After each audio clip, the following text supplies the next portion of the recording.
প্রিয় ষষ্ঠ শ্রেণীর শিক্ষার্থী, আজকে আমি তোমাদেরকে 5.1 এর সমীকরণের সমাধান করো।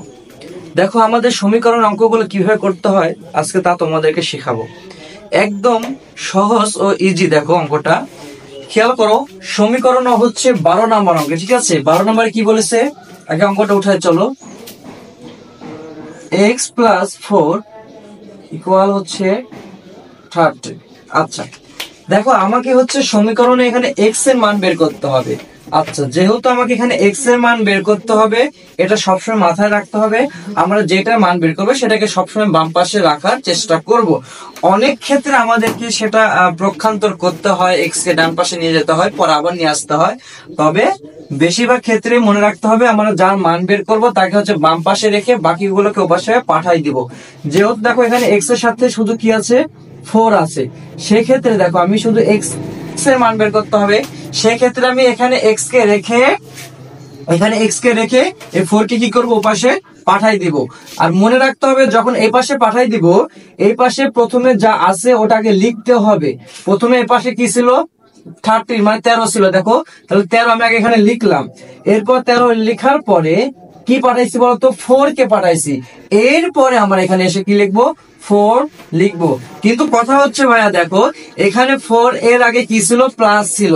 তো যখন এই পাশে 4 এর আগে প্লাস ছিল, তাহলে এই পাশে গেলে কি হবে, এটা মনে রাখতে হবে, এর বিপরীত চিহ্ন হবে। অর্থাৎ প্লাসের সাথে মাইনাসের সম্পর্ক, আর হচ্ছে গুণের সাথে ভাগের সম্পর্ক।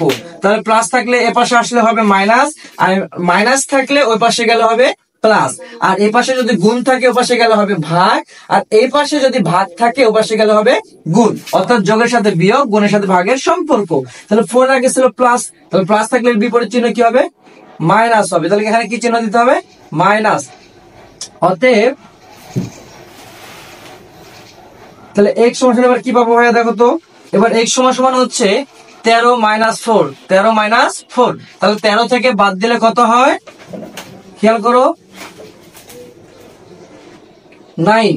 অতএব x সমান কত, 9। এরপরে দেখো ভাইয়া 13 নম্বর অঙ্কে কি বলেছে, একদম ইজি। x + 5 = 9। x এর মান বের করবো যেহেতু, তাহলে 9 ও পাশে থাকবে এবং 5 কে আমি কি করবো, ওই পাশে পাঠাই দিব।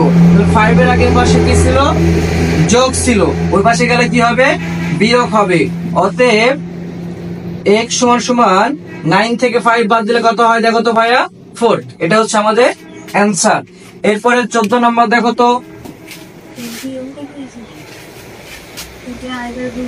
y + 1 = 10।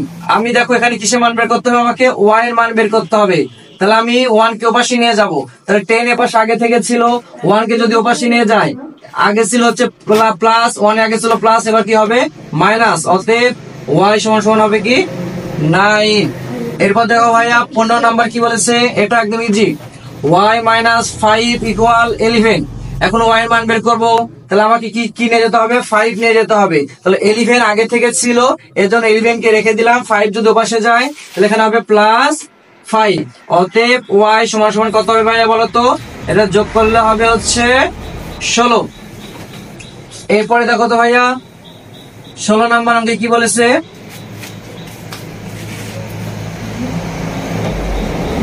z + 3 = 15। আমি যেটা মান বের করবো, তাহলে 15 ওপাশে ছিল, রেখে দিলাম। 3 কে যখন ওপাশে নিয়ে যাব, তাহলে দেখো 3 এপাশে প্লাস ছিল, ওপাশে গেলে কি হবে, মাইনাস।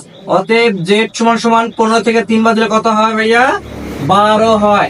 লাস্ট 17 নাম্বার অঙ্কটা দেখো কি বলেছে, 3x = 12। এবার বলো তো, এখানে x এর মান বের করবো, আর x আর 3 কি অবস্থায় আছে, যখন পাশাপাশি অবস্থায় থাকে তখন গুণ অবস্থাতে থাকে। তাহলে 3 আর x হচ্ছে গুণ অবস্থাতে আছে। তাহলে আমি x এর মান যখন বের করব, এ পাশে 12 ছিল, আগে 12 লিখতে হবে। এই 3 কে যখন ওই পাশে পাঠাই দিব, এ পাশে ছিল গুণ অবস্থায়, ওই পাশে গেলে কি হবে, ভাগ হবে। অর্থাৎ এখানেও তুমি ভাগ দিতে পারো, অথবা এভাবে ভাগ দিতে পারো। দেখো 3 তে 12 কে ভাগ করলে কত হয়, 4 হয়। অতএব x সমান 4। এই অঙ্কগুলো আসলে একদম ইজি। আমরা যদি এই অঙ্কগুলো বুঝতে পারি, দেখো এটা আমাদের কাছে কোনো কিছুই মনে হবে না, একদম ইজি অঙ্ক। ঠিক আছে।